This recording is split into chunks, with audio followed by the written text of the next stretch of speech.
സംസ്ഥാനത്തെ പല ബസ് സ്റ്റാൻഡുകളിലും പൊതുസ്ഥലങ്ങളിലുമൊക്കെ പോയിട്ടുള്ളവർക്ക് കൃത്യമായി അറിയാമല്ലോ. ആവശ്യത്തിന് ശുചിമുറികളൊന്നും ഇല്ല എന്നത് നമുക്ക് അറിയാവുന്ന വസ്തുതയാണ്. ഉണ്ടാകും, പക്ഷേ പലതും ഉപയോഗിക്കാൻ കഴിയാത്ത അവസ്ഥയിലായിരിക്കുന്നത് നമ്മൾ കണ്ടിട്ടുണ്ട്.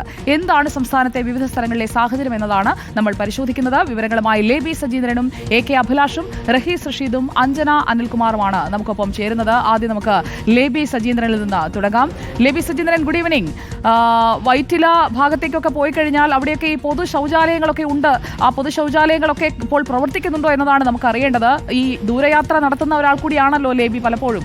അപ്പോൾ നമ്മുടെ ഈ വാർത്താ യാത്രകളല്ലാതെ നമുക്ക് പൊതുഗതാഗത സംവിധാനങ്ങളെ ആശ്രയിക്കേണ്ടി വരുമ്പോൾ എത്രത്തോളം ഈ ആശങ്ക തീർക്കാനുള്ള സംവിധാനങ്ങൾ പര്യാപ്തമായി ഇപ്പോൾ പ്രവർത്തിക്കുന്നുണ്ട് ലേബി?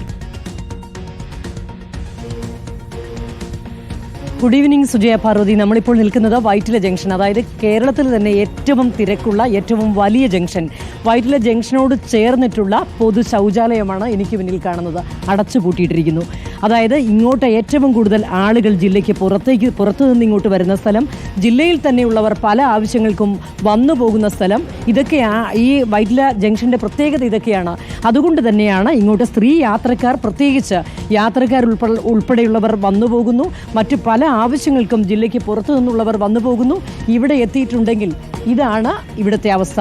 ഇത് ശൗചാലയം വൈറ്റില ജംഗ്ഷനോട് ചേർന്ന് കോർപ്പറേഷൻ സോണൽ ഓഫീസിന് തൊട്ട് താഴെ പ്രവർത്തിക്കുന്ന പൊതു ശൗചാലയത്തിന്റെ അവസ്ഥയാണ്. സ്ത്രീകൾക്കുള്ള ശൗചാലയം. ഇവിടെ ഏറെ കാലമായി വെള്ളമില്ലാത്തതുകൊണ്ട് പ്രവർത്തിക്കാതെ കിടക്കുകയായിരുന്നു. ഇതാണ് അവസ്ഥ. അടച്ചുപൂട്ടി. ഇവിടെ വാതിലേ ഇല്ല. പേയാൻ പാർക്കിന്റെ റോഡിൽ നിന്നുള്ളൊരു ബോർഡ് എടുത്ത് വെച്ച് സുജയ, ഇത് തൊട്ടപ്പുറത്തുനിന്നുള്ളൊരു ബോർഡ് എടുത്ത് ഈ പരിസരത്തുള്ളവർ അടച്ചു വച്ചിരിക്കുകയാണ്. കാര്യം ഇവിടെ വെള്ളമേ പ്രവർത്തിക്കുന്നില്ല. ഇത് സംസാരിക്കാൻ ഇവിടെ പരിസരത്തുള്ളവർ തന്നെയുണ്ട്. ഇതെന്താണ് ഇതിന്റെ അവസ്ഥ ഇങ്ങനെ കിടക്കുന്നത്? ഇതെന്താ പറഞ്ഞത്, കുറേ നാളുകളായി. മെയിൻ സംഭവം വെള്ളമില്ലായ്ക എന്നുള്ളതാണ്. ഇവിടെ എന്തായാലും പ്രത്യേകിച്ച് സ്ത്രീകൾക്ക്. ഞാനിവിടെ ഈ കോർപ്പറേഷൻ ബിൽഡിങ്ങിൽ തന്നെ വർക്ക് ചെയ്യുന്ന ഒരു ഓഫീസ് എനിക്കുള്ളതാണ്. പക്ഷെ നമുക്ക് ടോയ്ലറ്റിൽ പോകണമെങ്കിൽ നമ്മൾ രാവിലെ വന്നിട്ട് ഇരുന്നിട്ട് വൈകിട്ട് വീട്ടിൽ. ഇത്ര കാലമായിട്ട് ഇങ്ങനെ വെള്ളമില്ലാതെ കിടക്കുകയാണ് ഈ ടോയ്ലറ്റ്. അതായത് ഏകദേശം ഒരു വർഷത്തോളമായി വെള്ളമേ ഇല്ല.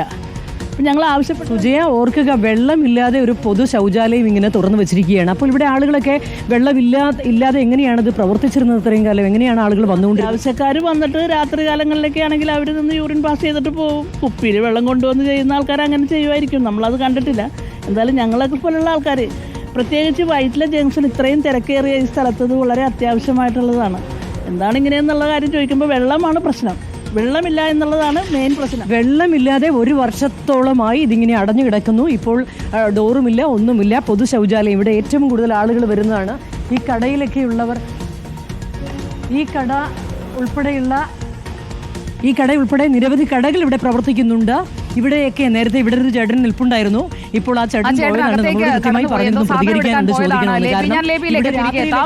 കൊച്ചിയിലെ വൈറ്റിലയിലെ കാഴ്ചയാണ്. പേയാൻ പാർക്കിന്റെ ഒരു ബോർഡൊക്കെ എടുത്ത് വെച്ചിരിക്കുന്നു. വെള്ളമില്ല.